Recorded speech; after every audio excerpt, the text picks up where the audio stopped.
What's going on, everybody? If you are in the Keys in South Florida and you spend much time there at all or live there, you've seen that we have a tremendous iguana problem. It's a problem because iguanas are not native to the Keys. They're not native to South Florida. They're invasives. They don't have a lot of predators, and they reproduce rapidly.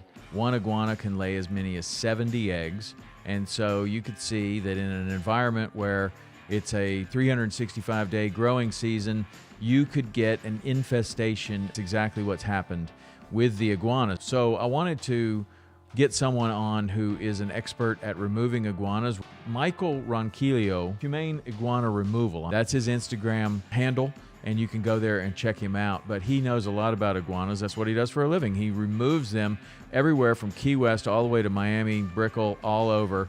And we had a good conversation, and it's coming up right now, talking all about removing iguanas and the damage that they can cause to homeowners and people living in the Keys. Here we go. That's when they get to a point that they can't hold it anymore and they can't find a good spot, they just pretty much just blow up and just let them all out. Gotcha. My name is Michael Ronquillo from Humane Iguana Control, and this is a Tom Rowland podcast. Hey, Michael, what's happening? Nothing much, man. All right, I'm glad to have you here. Thank you, man. I'm great to be here. Happy to be here. Busy. So you have kind of an invasion in South Florida of iguanas. Yeah. And that's your specialty. They're pretty much everywhere. Yeah? Tell me about iguanas.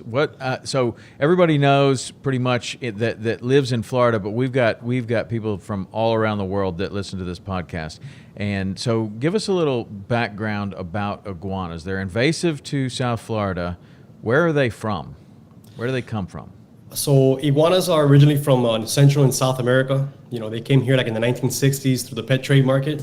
You know, they would sell them as pets, and people would buy them, you know, nice and small. And when they got too big, people would release them into the wilds. You know, and ever since then, they've just been reproducing like crazy and just pretty much taking over South Florida. Wow. And so reproducing like crazy, like tell me about their they lay eggs, right? An iguana? Yeah. Typically, the mating season's between October to December, roughly. And they start breeding January, February, March, April, maybe sometimes even up to May to lay their eggs. And female iguanas will lay anywhere between, 5, 10, up to 70 eggs at one time. Wow. In their burrows.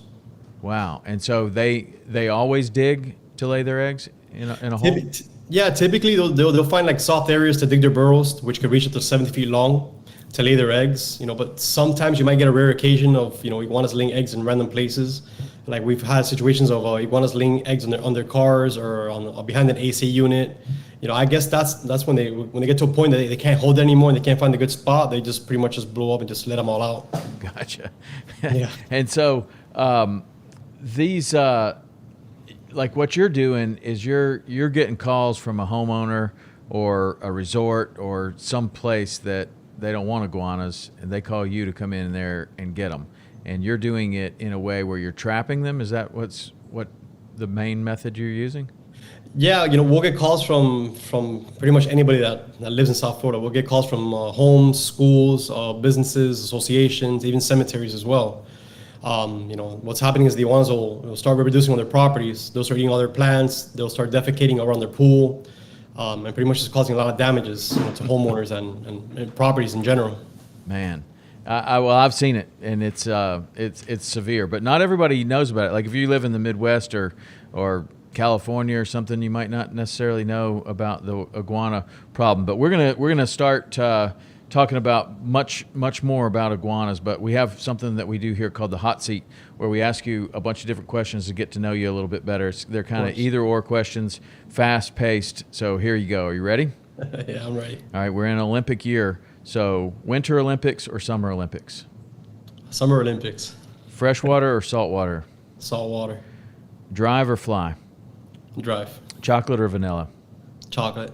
Text or call? Text. Favorite social media platform? I'll say Instagram. Would you rather have 1 million now or 10 million later? 10 million later. One thing you've learned in the last year that's made you money? Learning how to optimize websites, to get stuff going with my marketing guy and growing my business. Nice. Okay. The most challenging thing about removing iguanas? Dealing with stubborn clients that don't understand the process of removing invasive iguanas. Okay. The easiest thing about removing iguanas. Using a pellet gun. Yeah. Okay. That's good. A movie that makes you laugh. All Jim Carrey, every day, all day. Okay. Now this one is particularly interesting to me for this one. I ask this to every guest. Would you have a reptile as a pet? I do. I would, and I have in the past. Yeah, is that how you guys started with iguana removal? Because you're so comfortable around them, or you like them, or Honestly, it's hard to believe, but I actually love all reptiles. Snakes, lizards. I find them super fascinating. I love iguanas, which is hard to believe. But they're causing so much damage to our ecosystem and our native species that if we don't do anything about it, they're just going to keep, causing more damages, and they're going to impact our native species worse than they already are. Kind of just like the lionfish and the Burmese python. yeah, If we don't do something, it's just going to get worse, So right. We've had so many different podcasts on both of those both of those topics of the lionfish and the python. We had several python hunters on here too, so it's definitely interesting.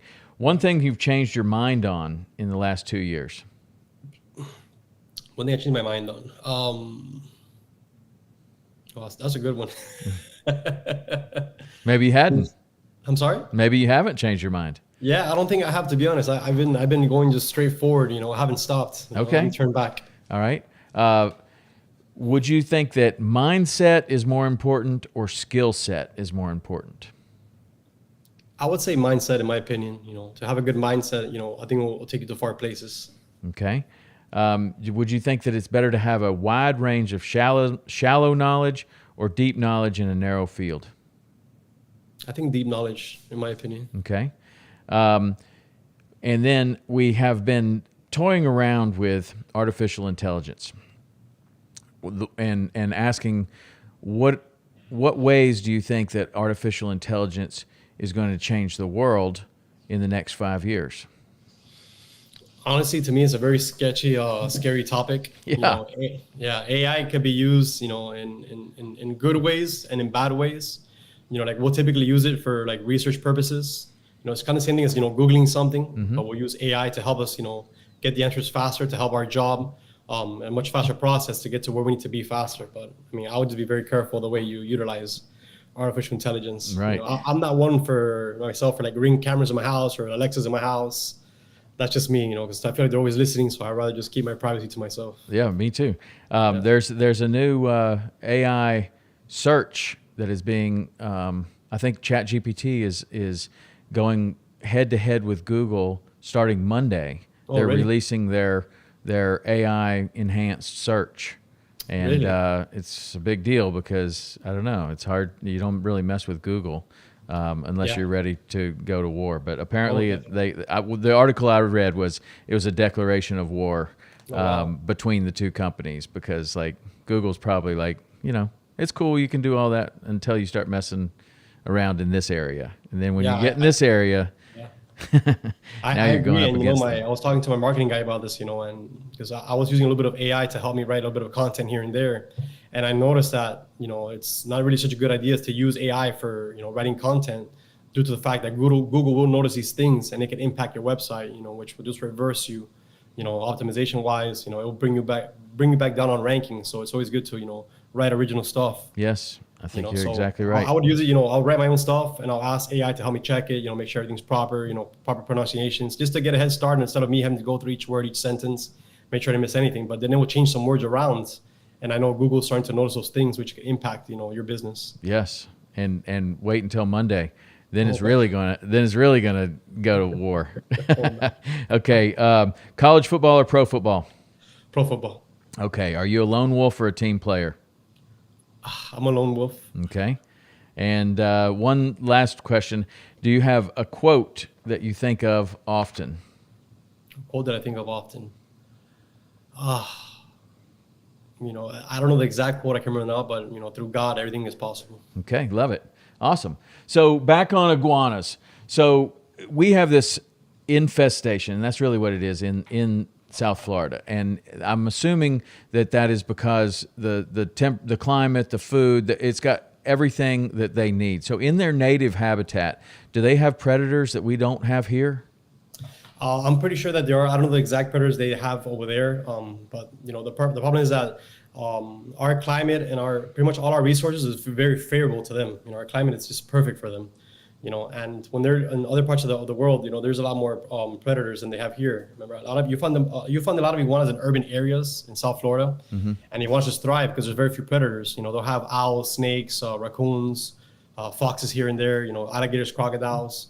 But once the iguanas move into urban areas, like into neighborhoods, there's very few predators. The only predators they have will be like cats, dogs, and humans. So they have a really good possibility of just thriving and reproducing like crazy. Yeah, plus a 365-day growing season, I would imagine. Pretty much. And maybe that's not what they have over where they come from. But have you noticed that there's a northern boundary line that you know of? I've done research before. I've read that they've spotted iguanas all the way up to Tallahassee. I'm pretty sure not in large numbers, but there has been a couple of sightings here and there of iguanas. But the problem is that when winter comes up there, it's much colder than it is a little bit further south to us. So they have a less chance of surviving up there than they do down here. When we get a cold snap down here, they'll freeze up for a couple hours. But once the sun comes out, they'll pretty much defrost and keep going about their day. A lot of people have a misconception is that when the cold front comes and they fall, that means they died. And that's not true. Iguanas are cold-blooded reptiles, so they need heat to survive.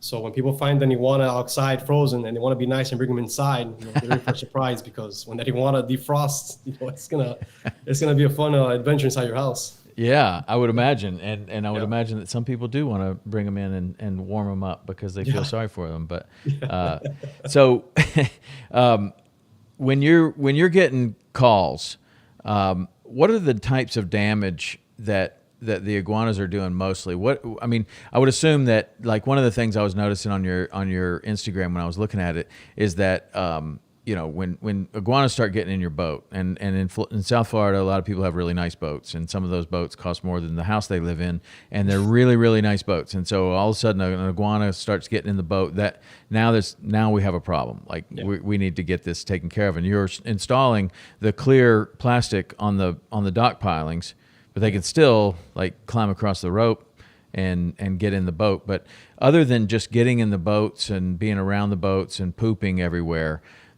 I know that iguanas will do a lot of damage to seawalls and other things. But what are the major, most expensive damage that iguanas are doing that people need to get rid of them as quickly as possible? It really varies depending on the situation. To me, the main problem is their burrowing activities. Iguanas will dig, like I mentioned earlier, burrows to lay their eggs, and these burrows could reach 70 feet long with time with interconnecting tunnels. And what happens with time is when it rains or sprinklers or, any water runoff, those burrows will start eroding, causing, everything around it to erode. We've seen seawalls collapse. That's easy, $60,000, $70,000, $80,000 in repairs. When you look down between the seawall and the grass, you see huge holes, and you can see the salt water, underneath those seawalls. Mm-hmm. So to me, that's one of the major concerns. I'm pretty sure maybe you've read the article. The iguanas were digging burrows under a dam in West Palm Beach. Really? No, I haven't heard that. Yeah, they caused $1.8 million in damages. What? So imagine like $1.8 million in damages from iguanas. It's a big problem. So do they call you? Who do they call? What do they do when it's a government project like that or a state project? Who do they call? Do they rely on outside contractors like yourself, or do they have government people that come in? Yeah, typically when there's a county job, let's say Miami-Dade County, they'll put out bids. So all the iguana removal companies in South Florida, if they're in the pool or if they get a whiff of it, they'll go into those bids and put in their price to pretty much go and remove the iguanas from whatever area they want to eradicate them from. Mm-hmm. What does an infestation look like? What's the worst you've ever seen? Oh my God! If you go on my Instagram page, I actually posted a video of. Tell them what your Instagram page is. It's a Humane Iguana Control. Okay, I'm looking at it right now. Yeah, there's one reel I put. I think it was last week. I actually had the Jurassic Park theme song behind it. Man, there's like 50 iguanas. So I do this property has an empty lot next door. There's no construction, there's no home, there's nothing. So this is just free range for iguanas. And if you look at the video, you'll see, if you really look into it, you can't see all the iguanas. There's like 50 iguanas in this one property, and they're just thriving. That's just come out, eat, poop, reproduce, replay. And what happens with those iguanas on these lots that are reproducing, once they leave from the spot, they'll just go into the next properties and the next properties, the next properties. So every time we see something like that, we try to contact the association to let them know, hey, look, this is empty lot. Can we somehow get the owner's information to help them, remove these iguanas, because they're digging burrows, they're eating, all the plants around the property, and it's really, really bad, really bad. And so, in a situation like that, what's the most effective way to get rid of them? Honestly, the most effective way, once they allow us to get on the property, in a situation like that, we will set up some traps. We have these repeating traps that we use. I actually made some custom ones. I got some of my old traps. I made them a lot larger. I welded them together. I put hinges on the doors that has about between 4 to 6 doors, so they could go in multiple ways. So we will set up 2 or 3 of those around there, and while we're there, we'll just use our air pellet rifle to remove the iguanas, which is legal. The FWC says it's it's one of the legal ways and one of the most humane ways to get rid of iguanas, as long as you do it in a humane manner. Yeah, but the trapping, what do you put in the trap to make them go in there? Because they got so many other places to go, and they're super happy. So what do they want to get in the trap? Yeah, typically we'll use fruits. It's pretty simple. We'll use any bright colored fruit that you put inside the traps. They'll call their attention because they are really attracted to the colors. That's why they like eating bougainvillea plants, hibiscus plants, orchids. They'll see the colorful plant and then they'll go towards those plants. So what we'll do is, we'll strategically put fruits inside these traps, in different places inside the trap, so they can go in and start eating them. And what we'll try and do is we'll try and bag the fruits up high in the trap, so there's something else colorful left in there. Because a lot of times people don't know is when you bait traps, if 2 iguanas go in there, they'll eat all the fruits. And that's it. The other iguanas are going to be like, hey, what are you guys doing in there? There's nothing in there, So we'll try and, place fruits inside the traps, tie a wrap to the top or in bags, so that it keeps calling the attention of the iguanas. And so you're trapping them, you're shooting them with a pellet gun. What do you do with the ones that you trap? Before we used to give them away to people from South America. There's a lot of Hondurans and Ecuadorians that they love to eat them. They love to eat them. But after a while, I started noticing that all these iguanas are eating plants around your home that's full of pesticides. Yeah. We'll go do a property and we'll see the extermination companies just going and spraying all the flowers, all the shrubs, all the greenery on the grass. And we'll go next and we'll see the iguanas eating all these plants and the grass. I'm like, oh wow, like this is not good. So these iguanas are full of pesticides. But it doesn't kill them. We euthanize iguanas, and there's a special place that you go to go dispose of them properly. You can't just throw them anywhere. Right. So unfortunately, the ones that we catch, we do dispose them. I wish they could go into better use. Is that a state-run place where you dispose of them? Yeah. It's a county dump. It's pretty much just a state county dump that they have a certain section for deceased or dead animals. It's pretty much like a pit that we take them there and we dump them there. Okay. And then when you are they good for anything? Like you're saying that they eat fruits and they eat hibiscus and they're eating the plants and stuff. Do they eat? Are they good for like getting rid of insects, scorpions? I don't know, mosquitoes. Do they do anything beneficial for people in South Florida at all? Well, typically, green iguanas are herbivores. They don't really eat any other animals. There's actually 2 other species of iguanas in South Florida which are invasive. There's a black spiny-tailed iguana and the Mexican spiny-tailed iguana. These 2 other species of iguanas are more aggressive than the green iguana. If you try and grab these iguanas, they will try and bite you, and they have really, really sharp teeth. They actually have a little bit bigger teeth than the green iguanas. So those 2 iguana species, which is the black spiny-tail and the Mexican spiny-tail, those every occasion you'll see them eating, lizards and stuff like that. But anything positive, not really. No. So tell me about these other species. Are we seeing those in the Keys? You will see the spiny-tails, occasionally in the Keys, not as much as the green iguana. We've seen these spiny-tailed iguanas more like in Key Biscayne, in Florida City areas. Okay. How would you identify those? Like, what do they look different? Are they bigger or darker or? Yeah, they have different colors. They actually have different shapes. Like their heads are shaped differently. Their spines are different than the green iguanas. The green iguanas usually have big green or orange, and these are a little more shallow, spikier. Their snouts are different. You could definitely identify the different species. I think on my Instagram page you could find that as well. When we're in the Keys, occasionally you see the really big ones. I mean, and they're like in a mangrove or something, and they're big. Yeah. How old do you think that iguana is? One of those that gets the orange on them, and they're big. I mean, I don't know how big. I would think could they weigh 10 pounds? I don't know. They're big. Yeah, you know the iguanas, which those are green iguanas as well. They just Yeah. change colors. You know, we've caught them up to 6 feet long and up to 20 pounds. Yeah. So we've caught them as tall as me. Yeah. You know, year wise, I'm not 100% sure. I would say close to 10 years. I would That could say. be 10 years old. I would say, yeah. And I so would what does like a 1-year-old look like? A 1 year iguana will be probably like a good like 15 inches, give or take. Yeah, Okay. they're born and they're about, I would say about 6 inches long when they're born, 4 to 6 inches. Mm-hmm. And as they grow, they shed. They just keep growing and growing and growing.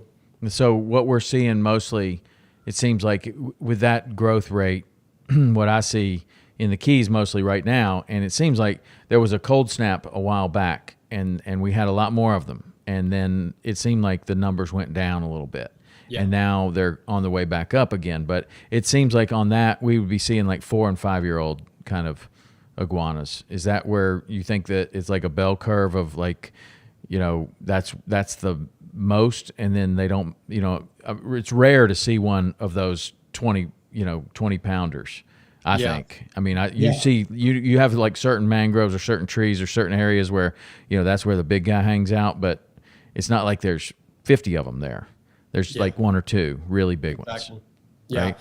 Yeah. So the big orange alpha males, you usually find them in more secluded areas because, everybody's doing this now. Everybody's trying to catch iguanas and kill them and eat them, and pretty much do all the stuff they do with them. And there's hunting guys now. The business is thriving because it's a good business. Mm-hmm. So we go down to Keys a lot to go fishing and stuff like that.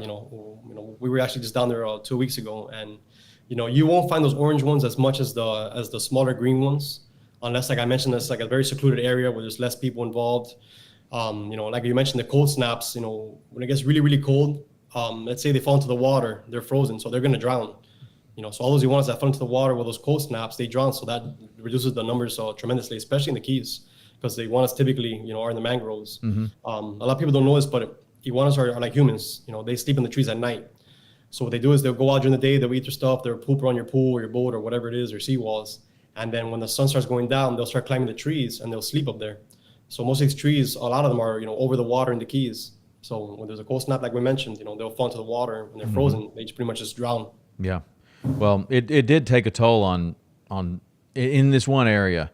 I used to see just so many. I used to run down this one of the paths right on the side of the highway, and there would just be so many there. And it hasn't been like that lately, but since we had a cold snap, and I'm sure that does get them sometimes, but I don't know.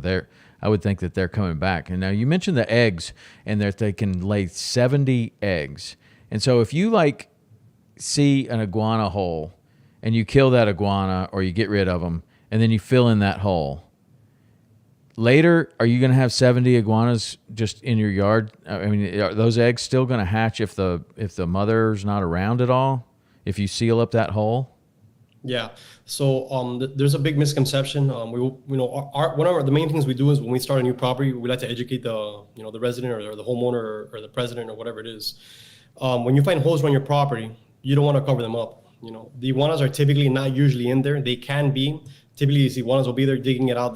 When they get tired, they'll leave and they'll come back the same day or the next day to keep digging. So the iguana will dig that burrow until it feels comfortable and that it's deep enough and it's the right atmosphere, the right temperature, everything for it to lay your eggs. They're very smart. So once it reaches the right destination, it will lay the eggs and it will backfill some of the hole, to cover up the eggs. And then the iguana will leave. The iguana doesn't usually come back to that spot, which just happened to us recently in Kendall. So what we do is we tell the clients, hey, if you find the hole, don't cover it up. Let's monitor it. We'll check it periodically. Every time we come once a week, we'll check the hole. And if there's any eggs, we'll remove them. We had this occurrence, I think it was like 2 weeks ago. I mentioned in Kendall. They had an iguana show up to the front yard. It dug a hole. It left and it came back. So we dug up the hole and there's nothing in there. Like, look, there's nothing here. We checked it out.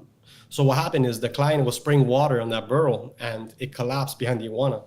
So after we covered it up, the iguana was still in the hole. The next day, which was about 13 to 15 hours to the next day, the iguana popped back up. So it was underground for about a good 13 to 15 hours underground. How it survived, I have no idea. The reason he knew it because he has a camera pointing there and he saw the iguana, trying to poke his head out from the ground and it came out. So he goes, hey, look, I found this hole. What is this? And I go, I have no idea. I'm gonna go check it out. So we went. I thought maybe an egg hatch that we missed or something, but it wasn't that. So we went there. We started digging it out. From that hole, we removed, I think it was 31 eggs from that one hole. Yeah. Wow. And so if you had left those there, they would have hatched on their own? Yeah. Typically, not all of them will hatch, but a good percentage of them will. Let's say half, whatever. It's still 15 iguanas. Wow. So instead of having one iguana on your property, now you have 15. Wow. Yeah. That's crazy. When there's all kinds of other lizards, invasives, exotic pets that are released. And I've seen some of the other guests that we have here. They find like monitor lizards and weird things that are definitely not iguanas. Have you been called for iguanas and you find it's going to be something else when you get there? We're a little bit more south. We typically service from like Broward to like the Key West, pretty much. We do from Broward all the way down to Key West. The only other species we've seen is the red-headed gammas, the green amoebas, tegus here and there. We haven't encountered any monitors. I think the monitors are a little bit further up north. Mm-hmm. But down here, I haven't seen any personally, and I haven't really got any calls for those kind of invasive species. Wow, I mean that's a bad lizard. That monitor lizard. Yeah, that thing is rough. I mean, yeah, they are mean. They're super strong. Yeah. It's funny. Yeah. I used to work in a pet shop, and they had one. I used to work in a pet shop when I was, in high school, and I would feed all the fish, feed all the reptiles, the scorpions, the snakes, and they had this smaller monitor. I think it was like 3 feet long, in a huge glass case. And one day I was gonna go feed it one of those pinky mice. Is what they feed them in the pet stores. So I was gonna open the cage, the top a little bit, and stick my hand inside and somebody called me, hey. And when I looked back, it's latched onto my finger. Oh no. Yeah, good thing it didn't really do any damage, but they're fast. Don't those things have a lot of bacteria in their mouth? Yeah. And did your bite get infected? No. I cleaned it off. A little bit of oxygenated water, alcohol, Neosporin. And I was good. Luckily, I didn't get anything from it. Wow. And so, what you're seeing, like you mentioned that, like there would be a lot in a neighborhood that might have a lot of them. Are they more likely to like have a big blow up or an infestation in like a place where no one's going, or is it more likely that because of the plants and the things that they can eat, is it more likely that you see a big infestation in a habitat like a neighborhood kind of thing rather than the empty lot, which is more common? Yeah. I mean, it honestly varies. We've seen iguanas in homes digging holes, but you're going to find more iguanas in canals. We just got interviewed with CBS news station, CBS Miami. Yeah. And we were in this canal, and you see all these holes in the canals. Remember, these holes are undisturbed, so this is just breeding grounds for them. So they're just in all these holes that they're digging to lay their eggs. Once they hatch, these iguanas will come out and they'll start invading the neighborhood.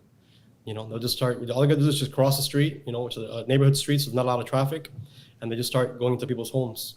So the infestation could vary, to be honest. So when you're talking about canals, are you seeing that from the water? You're seeing all these holes in the side of the canal, or you're walking down the canal and looking and seeing the holes?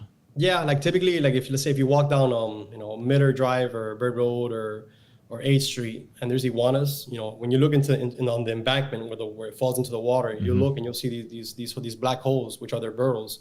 And as you're walking, you count 1, 2, 3, and you count easily. And that canal had easily 20, 25 burrows that we counted. Wow. So they're just in there, just laying eggs. So when we first were talking about the hot seat questions, you said that the most difficult part was dealing with people that homeowners or people that don't understand the process. So help us to understand. Like we got tons of people that live in the Keys that listen to this podcast, and eventually they're going to have a problem with iguanas. So help us to understand like what this process is and how they could, I don't know, be a better client or understand what the process is and have expectations of how long it takes to get rid of these things. Yeah. I must have said it wrong earlier. We've been very blessed with our clients, extremely blessed. And the reason why we're blessed because they're tired of iguanas. Right.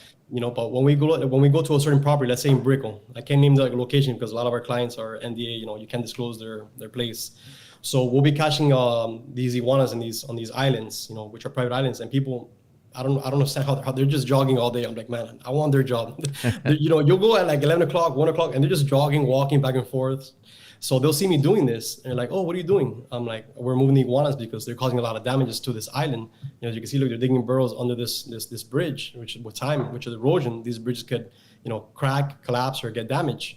They're like, oh, what do you do with them? I'm like, unfortunately, you have to euthanize them. Oh, what do you mean? Don't do that. They don't do anything, blah, blah. And they start with the whole ordeal. So I have to like stop what I'm doing, explain everything to them. Like, they're an invasive species. They're not from South Florida. They're from Central South America. These are all the damage they do. You know, pets get sick. People get vet bills that are thousands of dollars because their dogs are getting sick from their iguana feces. They poop inside pools, you know, which can, you know, cause illness to children and pets. They transmit, they carry ticks and mites, and they can spread those ticks and mites to people, to pets. So I had to explain all that stuff to them for them to understand, which, again, I understand. You know, they see me catching iguanas, they're like, hey, what are you doing with that thing, you know? So I understand their concern, but it's very time consuming to have to explain, you know, to all the other clients, you know, to the regular people that ask us these questions about the iguanas. I mean, it's fine for us, honestly, because we're educating them. And then a lot of them is like, oh, wow, I didn't know all that. Thank you so much for explaining that to me. And they get it more awareness about the invasive species, you know.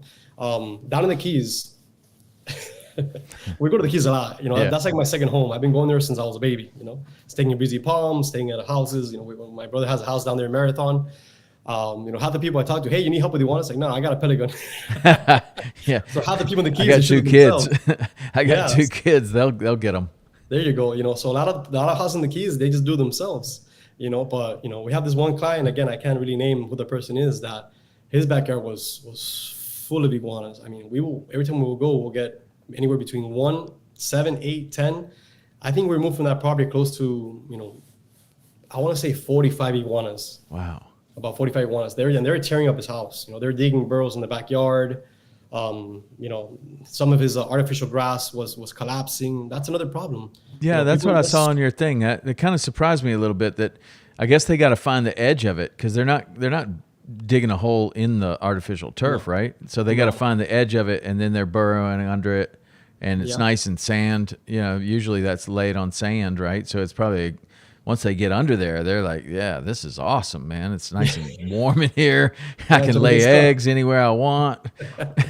Yeah, you know, I'm pretty sure you saw the videos where you mentioned that, you know, these people, all these homeowners and property owners and business owners, they invest all this money to, you know, make their homes look beautiful. And then you start getting these, the artificial grass starts collapsing because the ones are digging everything underneath. And they get so far down to the, you know, they get a far distance into the artificial grass. There's nothing you can do. You got to lift that artificial grass back up, reinstall the sand, you know, lift up the weed barrier, you know, compact it, level it. So it becomes a problem. So the video you're talking about, it's a great video, by the way. You know, the client said, hey, my artificial grass is moving. I think there's something under there. I'm like, what? Okay. So I walked on the back side of their property, and they're on a lake. So I look on the side of their house, and they had a hole. So the iguana was digging under there and getting under the turf. And you saw in the video that the artificial turf was going this. Yes. It was moving. I was like, what is that? You know, this is crazy. I told him, listen, you have an iguana under artificial turf. We have to lift it up in order to get it out. There's no other way. She's like, listen, do what you have to do. Just get that thing out of here. You know, it's moving. It's freaking us out. You know. So the iguana was digging under there to lay its eggs, of course, because it's breeding season. So we carefully, you know, lifted up the corners with all the nails. You know, we folded it back carefully and slowly because we don't want the iguana to take off. So when we start lifting, we see a tail. I was like, look, there it is. Let's get it. So I grabbed the tail, and the one I pulled out was already dead.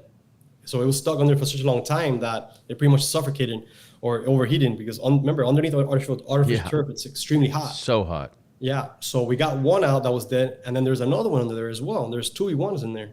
So we removed the other iguana carefully, and then when we were done, we just put everything back together. You know, of course, we're not artificial turf installers, so I left it the best as I could. Like, well, listen, you have to call your guy to come back and redo this. So the one that died was actually one that was pregnant. The other one wasn't pregnant. I don't know what it was doing in there. Maybe it's trying to, you know, do something that, you know, we can't really talk about on the show probably. You can talk about anything. Okay. So yeah, we removed the dead one. It was pregnant, and the other one wasn't pregnant. But yeah, it's just occasions like that. It's just, it's crazy, you know. Is there ever a chance you think that we could get rid of them entirely, or is do they just reproduce too much? And then you have all these out, like you were just talking about Brickell, but in the Keys too, we have all these islands. They swim. I mean, iguanas can swim incredibly well. Yeah. They're so fast, man. Yeah. And once they hit that water, man, they're gone, man. You're not catching them, I don't think. I mean, somebody might be able to. I'm not going to catch them. But do you think there's a chance that like I asked the same question of the python hunters? Like, is there a chance we're going to ever get rid of these things, or are we just kind of controlling the population and keeping them out of the areas that we really don't want them, like our backyards?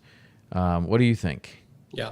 Well, the thing you mentioned about the swimming thing, the iguanas can hold their breath for 20 minutes underwater. 20 minutes? 20 minutes. You know, wow. We remove the iguanas from pools that, you know, sometimes either they don't have a pool net or we don't have ours handy, and, you know, it's just sitting there, and it'll just, you know, go off for air real quick, it'll go down, it'll stay there for 20 minutes. Wow. 20 minutes. So it could swim a long distance. A lot of times when it falls into the water and we want to jump in and go after it, sometimes you can, because you don't know how far it already went. Right. You know? So going back to what you mentioned about the iguanas, you know, just like the pythons and the lionfish, I don't think that's ever going to go away, personally. You know, the ocean's huge. The Everglades is massive. Iguanas, like you mentioned in the Keys, there's areas that you can't reach in the Keys. You know, there's these dense, thick mangroves that there's no way you could get in there to get all the iguanas. The goal is to control the population, you know, in canals, in parks. You know, the county, I think, is going to start doing bids soon to get, you know, companies like us to go in there and remove the iguanas. So by controlling the population, it's going to help tremendously. You know, it's going to save our ecosystem. It's going to save our native species, and it's also going to it's going to help our economy. Like, you know, what I mentioned earlier about the $1.8 million in damages to the dam. I think the taxpayers are paying for that. You know, and any other damages that iguanas create in parks, in canals, on streets, because they also dig under the roads and they cause streets to collapse. It actually happened in Key Largo not too long ago. We were reading it on a news article that the iguanas are digging under the road, and it caused a sinkhole, you know, and I think all the taxpayers are paying for that. So by controlling the population, it's going to help drastically. You know, we tell our clients that they need to understand that this is not just iguana removal services. This is like an ongoing maintenance service. This is just like pool service, like lawn service, landscaping, you know, and fumigation. I tell my clients, once you spray your house for roaches, do they go away forever? No, they come back. So this is the same kind of service. It's repetitive. So what we do is, once we get the house under control, let's say we remove 20, 30 iguanas, we're only seeing 1 or 2 there. I go, listen, we already, you know, we got the most population out. We're going to reduce the cost now to you. Let's start doing a once a month monitoring program that we do. So we'll come once a month to the property, and typically we'll go at night. And any iguanas we find, we'll remove them. So once you start monitoring your house, you won't have any more infestations. You'll get 1 or 2 here and there, but you're not gonna get the 30, 40, 60 eggs every year. You're not gonna get the poop around the pool. You're not gonna get the damages to your landscaping, you know? Now, I think I might know this, but tell me why you go at night. You know, when we first started, we had a couple of properties that we would do, and it's like a forest. They have, you know, 20, 30 oak trees. They have tropical bushes everywhere, you know, 50 palm trees. So during the day, the iguanas are sometimes really hard to locate because they're not always in the grass or eating fruits. Sometimes when it gets so hot, they'll go to the trees to get some shade to regulate their body temperatures. So we wouldn't have much success. Even putting traps in certain places, they wouldn't go into the traps because they have so much foliage that they're eating around the property that why would they want to go into the trap when they have free food somewhere else that's easier access? So I told my fiance when we started the business, I go, hey, you know what? I'm gonna go at night. I'm gonna see if I can find these iguanas at night. And this is when I first started, which is like 5 years ago. And sure enough, I went at night. I bought these LED headlights. You know, you put it on your head, and you know, just searching through the trees. And man, it's a game changer. The nighttime. Do their eyes shine like an animal, like a dog or a wolf, or do they have eye shine? No. So when you shine the lights on the trees at night, the iguana skin color, it stands out from the surroundings. So let's say if you have like an oak tree or like a palm tree, when the light shines on the iguana skin, it just stands out. It's like a much brighter green color. You probably see a couple of those pictures on my Instagram or YouTube channel. So when we started that, it's been amazing. It's been really good. Our clients are thrilled. So when you see them high in the tree, you just shoot them, or yeah, okay, yeah, pretty much. So you know, we have different pellet rifles for different situations. We have an FX impact for for longer distances. So when we find them in the trees, we scope them in. We make sure there's nothing behind. Make sure there's no houses. Make sure there's no transformers, no electrical cables, no telephone lines. we're very, very careful with the pellet gun. We don't want to hurt anybody. We want to cause any property damages. So once we locate the iguana, we make sure we get a clear shot. And yeah, we just take them out from the trees with a pellet gun. Mm-hmm. Nice. And so then you're able to go down once a month. So you're kind of once you handle the main infestation, then you do like a maintenance plan, and you're on a maintenance plan. So do you?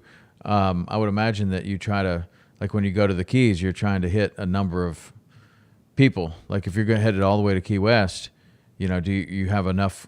Are you hitting places all the way down and trying to be super efficient about that, or do you just kind of go when you got to go?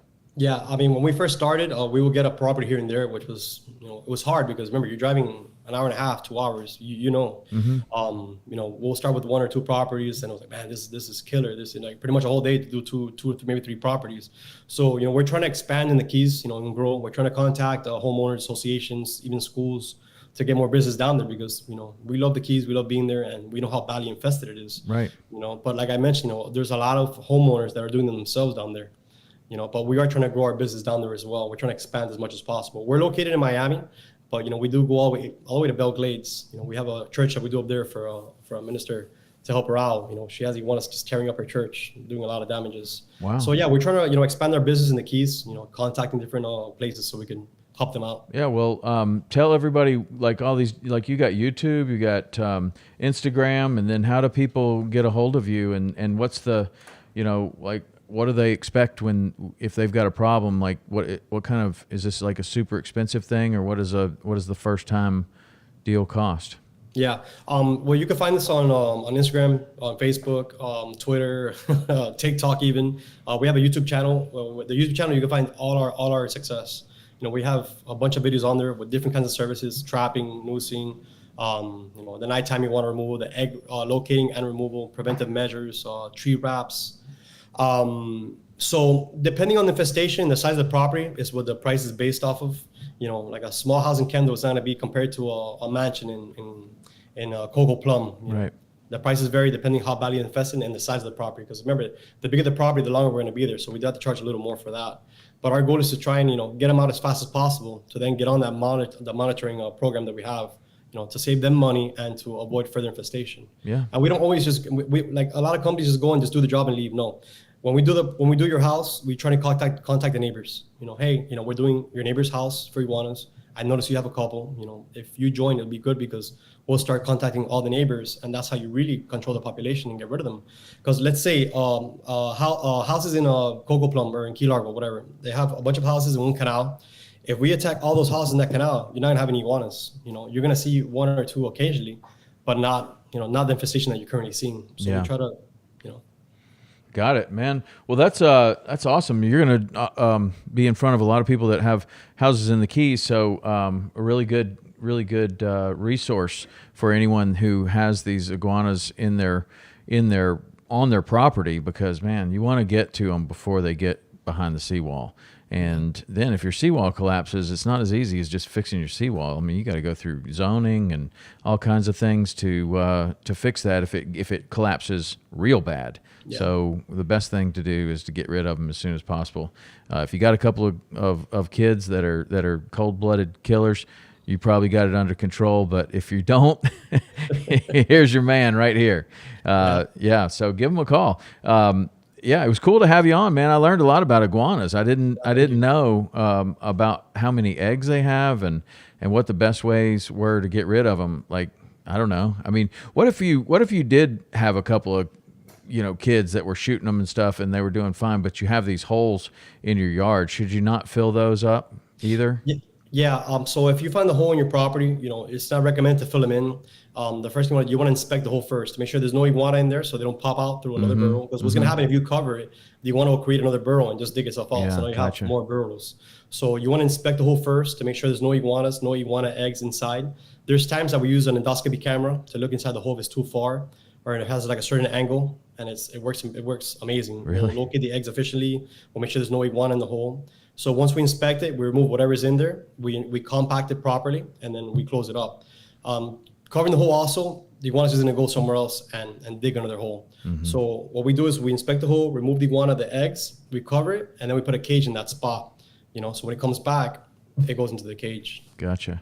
Yeah. Gotcha. Another thing I'm sorry I forgot to mention is if you have iguanas pooping around your pool, your kids' play stuff, toys, boats, you want to make sure you wash it off immediately and sanitize the area properly because their poop does carry salmonella. Salmonella.